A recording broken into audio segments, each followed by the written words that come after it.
Hi everyone, and welcome to our module on renal failure.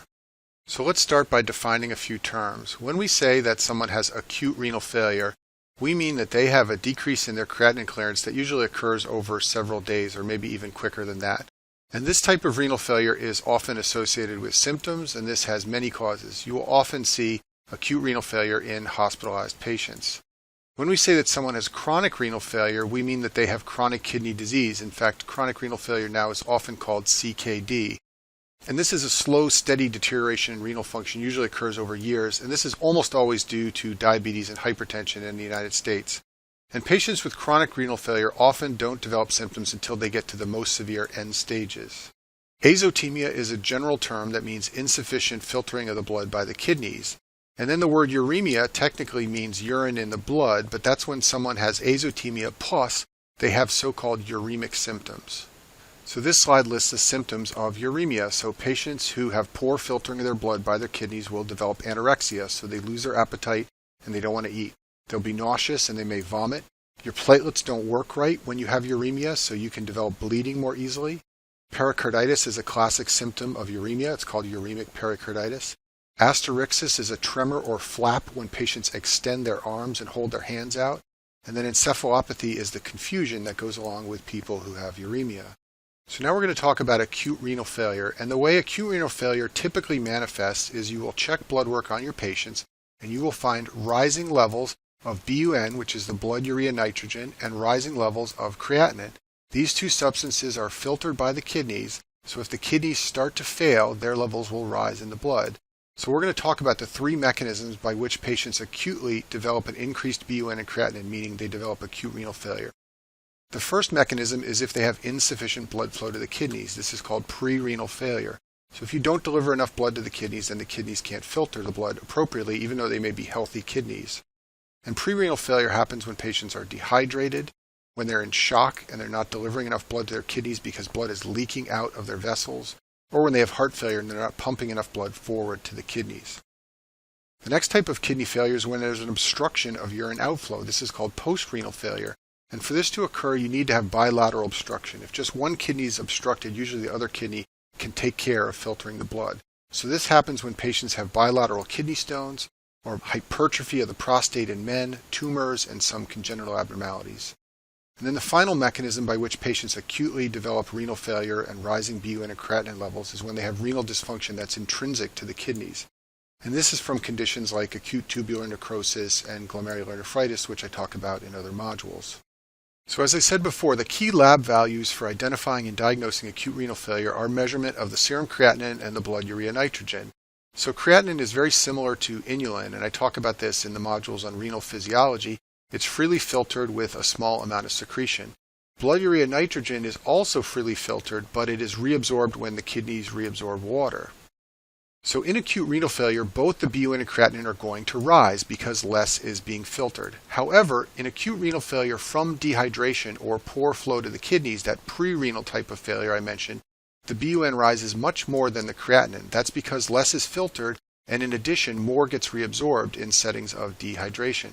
So the difference between the amount of increase of creatinine and BUN will help you identify the cause of renal failure. We'll talk more about that in the coming slides. So in actual practice, acute renal failure is usually picked up when routine labs are done on an outpatient or an inpatient who needs those labs drawn for some other reason. And then the BUN and creatinine are found to be elevated. And the workup you usually do for acute renal failure includes urinalysis to look for protein, blood, and CAS. These are all signs of glomerular problems. You almost always get an ultrasound of the kidneys because hydronephrosis, which is a swollen kidney, will be present when there's an obstruction, and this is an easily reversible cause of renal failure. You take a careful history to look for meds or comorbidities or problems with hydration that may have caused renal failure. The physical exam is key because you want to know if the patient is dehydrated, like has low blood pressure, or dehydration or CHF. And then you do check blood and urine chemistry somewhat to identify the cause, but they have a limited use. These other things are much more important. Now in the USMLE, they're going to want you to diagnose acute renal failure using mostly blood and urine testing. And so they're going to give you certain numbers, and you have to know how to use these to determine why the patient has renal failure. They'll tell you the BUN and the creatinine because both of these rise in renal failure. And they'll also tell you the ratio. A normal ratio is about 20 to 1, and that ratio can be helpful in renal failure. We'll talk about that in a minute. And then they're also going to tell you the urinary sodium, the fractional excretion of sodium, and the urinary osms. So let's talk about these now. So the amount of sodium in the urine is called the urinary sodium, and this varies based on how much sodium and water the patient is taking in. The urinary sodium gets very low when the kidneys are retaining salt and water, and less than 20 milliequivalents per liter is very low. The fractional excretion of sodium is often written as the FeNA, and this is the amount of filtered sodium that gets excreted. And this also gets very low when the kidneys are trying to retain salt and water, and less than 1% is a very low fractional excretion of sodium. Finally, the urinary osmolarity is a measure of the concentrating ability of the kidney. This gets very high when the kidneys are retaining water. Essentially, the kidneys are pulling water molecules out of the nephron and creating a concentrated urine. And greater than about 550 milliosms per kilogram is a very high urinary osmolarity. So now we're going to talk about the three types of renal failure: pre-renal, post-renal, and intrinsic renal, and talk about how to use those measurements to determine the cause of renal failure. So in pre-renal failure, the BUN and creatinine become abnormal. There's decreased blood flow to the kidneys, so less BUN and creatinine get filtered. This means that the level of BUN and creatinine rise in the blood. However, because the kidneys are perceiving less blood being delivered to them, they are going to resorb more water. And when they resorb more water, they pull BUN out of the nephron with them. The result is that the BUN rises much more than the creatinine rises. So when you look at the labs in a patient who has pre-renal failure, you will see that the BUN will have gone up a lot. The creatinine will also have gone up, but not as much as the BUN, and your ratio of BUN to creatinine will be increased. There are also key urinary findings in patients with pre-renal failure. So lots of water is being resorbed from the nephron, so it's a concentrated urine. So you will see high U-osms. There's lots of sodium being resorbed, so you will see a very low urinary sodium concentration and a low fractional excretion of sodium. So this is easy to understand if we look at some sample values. So here's a normal patient right here. The BUN is 20 and the creatinine is 1, and the ratio is 20 to 1. In pre-renal failure, where the kidneys are perceiving that they're not getting enough blood, the BUN may be 60 and the creatinine is 20, and this makes a ratio of greater than 20 to 1. Notice that the BUN has tripled while the creatinine has only doubled. This is because of that mechanism of reabsorption of water pulling BUN with it. The urinary sodium, fractional excretion of sodium, and U-osms are variable in a normal patient, but in pre-renal failure, the urinary sodium will get very low, less than 20. The fractional excretion of sodium will be less than 1%, and the U-osms will get high, and that's usually over 550. So now let's talk about the lab findings in intrinsic renal failure. So in terms of the BUN and creatinine, the kidneys cannot filter blood because they're not working for some reason. So less BUN and creatinine gets filtered, and you get a rising BUN and creatinine in the blood. However, in this case, there's no extra rise in the BUN from increased resorption, so the ratio of BUN and creatinine will remain normal at about 20 to 1. In the urine, the kidneys are dysfunctional, so they can't resorb water. They can't concentrate the urine. This means the urine osms will be low. The urinary sodium will be high because the kidneys aren't working and they can't resorb sodium. And the fractional excretion of sodium will be high also because the kidneys can't resorb sodium. So here's another example of what the lab values might look like in intrinsic renal failure. So here's our normal patient right here. Their BUN is 20, the creatinine is 1, and their ratio is 20 to 1, and the urinary findings are variable based on the amount of water and salt being taken in. In intrinsic renal failure, the BUN will rise, say from 20 to 40, that's a doubling, and the creatinine will also double from 1 to 2. This means that the BUN to creatinine ratio will maintain its value at 20 to 1. Urinary sodium levels will be high at greater than 20. Fractional excretion of sodium will be high at greater than 2%, and the urinary osms will be low at less than 350. Now let's talk about post-renal failure, and this is the most confusing of the three types to understand in terms of the lab values. This is when you have obstruction to outflow and urine backs up into the kidneys. You get a very high pressure in the tubules and the kidneys can't filter blood. Also, the kidneys' resorptive mechanisms can get damaged or destroyed by that high pressure. In real life, the diagnosis of post-renal failure is very rarely made by checking the plasma electrolytes in the urinalysis. The main features of post-renal failure that you need to know are anuria, so the patients are obstructed and they're not going to be making urine. The other finding is hydronephrosis. The kidneys will be swollen with urine. So renal ultrasound is the test of choice when you suspect post-renal failure. It's going to show enlarged dilated kidneys with hydronephrosis, and that's why we almost always do a renal ultrasound in patients with acute renal failure because we want to rule out that they're obstructed. Now, they may ask you on your boards about the urinary and plasma findings for electrolytes in post-renal failure, and the thing to know here is that the plasma urine findings are very similar to intrinsic renal failure. The high pressure in the tubules prevents filtration, just like in intrinsic renal failure where the kidneys aren't working. The only exception is the BUN to creatinine ratio. The BUN may rise like pre-renal failure, and the mechanism of this is that the high pressure in the tubules forces BUN out of the tubules. So you may see BUN rise more than creatinine, and you may get a high BUN creatinine ratio similar to pre-renal failure. In reality, post-renal failure has a lot of variability in the lab values based on the tubules. In early post-renal failure, the tubules can be okay, but then the longer you're obstructed, you can start to damage tubular resorption from that high pressure. And this means that in real life, the urine chemistries are often highly variable. What I've shown you on this slide is the way post-renal failure is often described in a lot of board review books. So they'll show you a normal patient here, like what we've described in past slides. And for post-renal failure, they'll show you a BUN that may be 60, a creatinine that may be 2. And this means you have a high ratio of BUN to creatinine. So they're showing you similar findings to pre-renal because that high pressure in the tubules is driving BUN out. For the urinary findings, they're going to show you things that look like intrinsic renal. So the kidneys aren't resorbing sodium, so the urinary sodium is high, the fractional excretion of sodium is high, and the kidneys aren't concentrating well, so the urinary osms are low. But remember, in real life, we usually don't diagnose post-renal failure by looking at the electrolytes.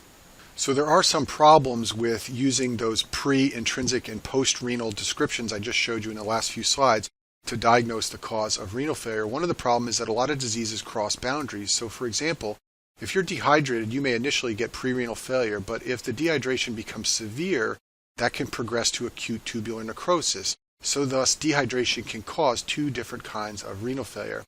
In addition, a lot of patients in the hospital are on diuretics, and this is going to screw up all those urinary sodium values that we just talked about.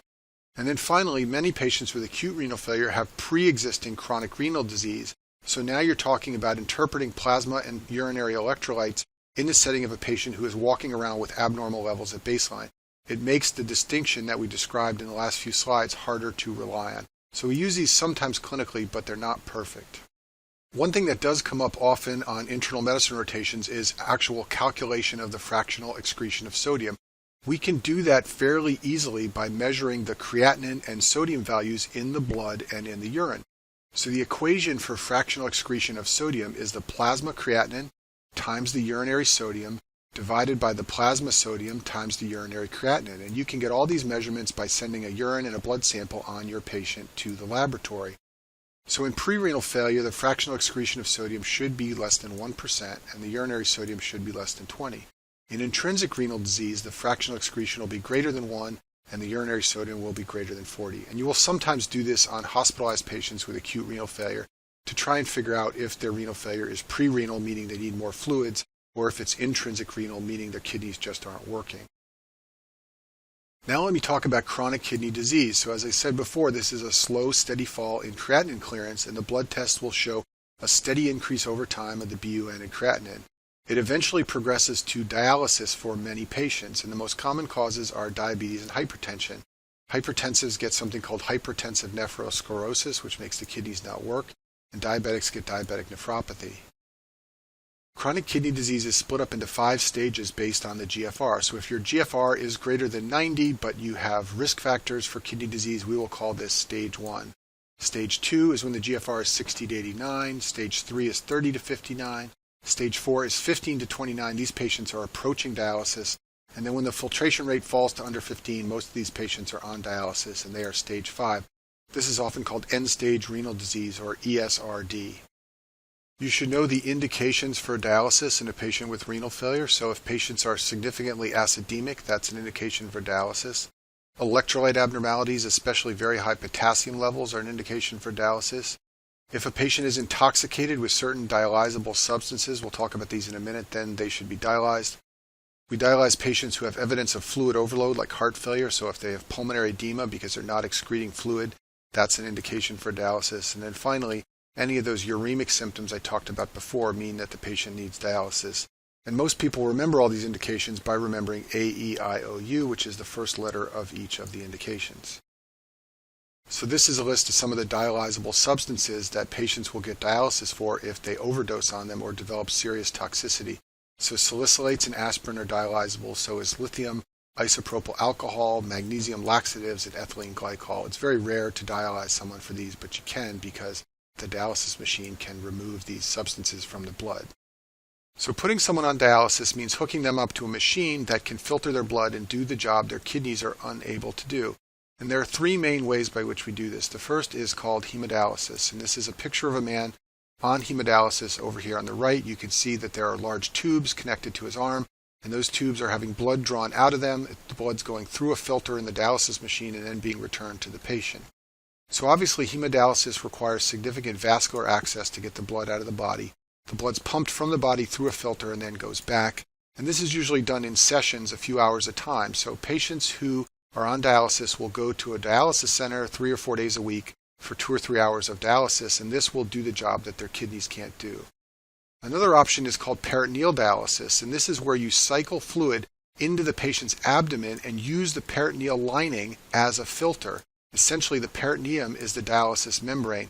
This has to be done every night, so patients have to hook themselves up to a machine while they sleep, and this is basically only done for highly sophisticated, motivated patients who are willing to do this at home rather than come into a dialysis center.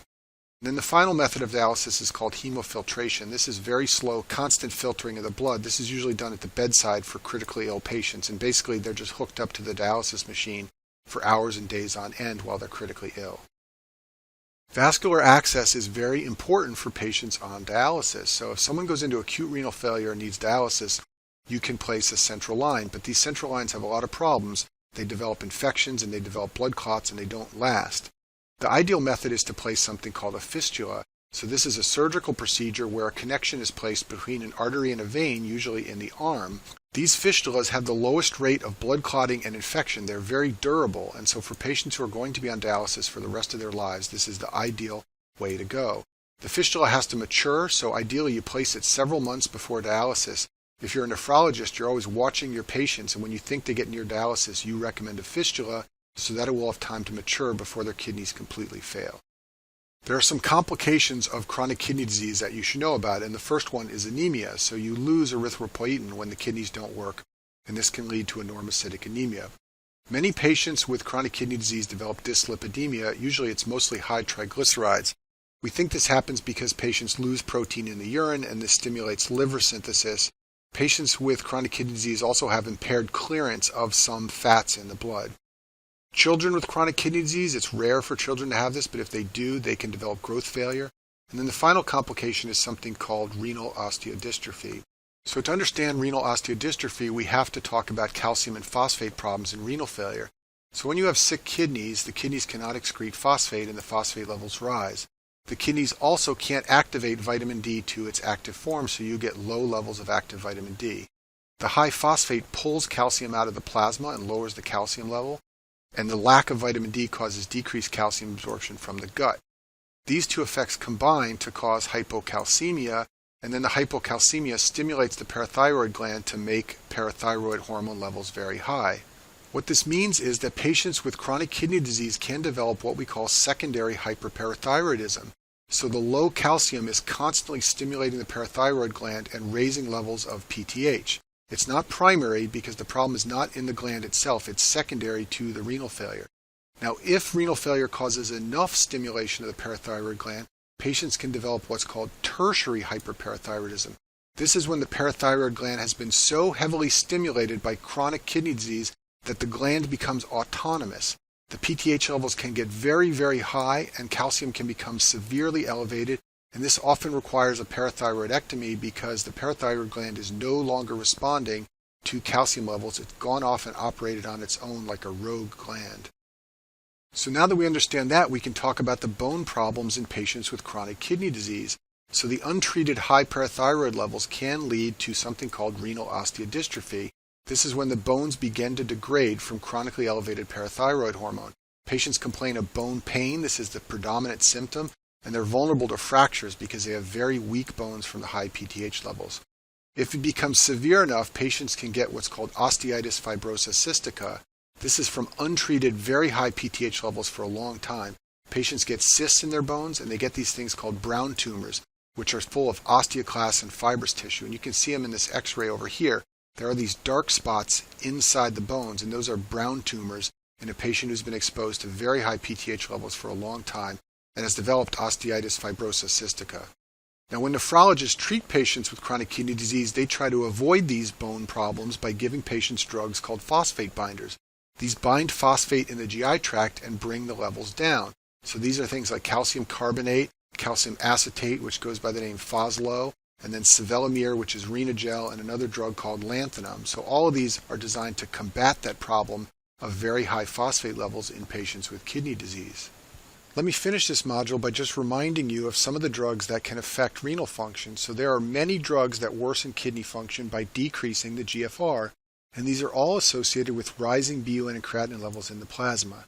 So loop, thiazide, and potassium-sparing diuretics can all increase the BUN and creatinine because they interfere with the kidney's ability to concentrate and excrete urine. ACE inhibitors can vasodilate the efferent arteriole, and this can drop the GFR. And then NSAIDs can interfere with prostaglandin synthesis, and this can often drop the GFR. So be aware that patients on any of these meds may show evidence of increased BUN and creatinine and may develop acute renal failure. And that concludes our module on renal failure.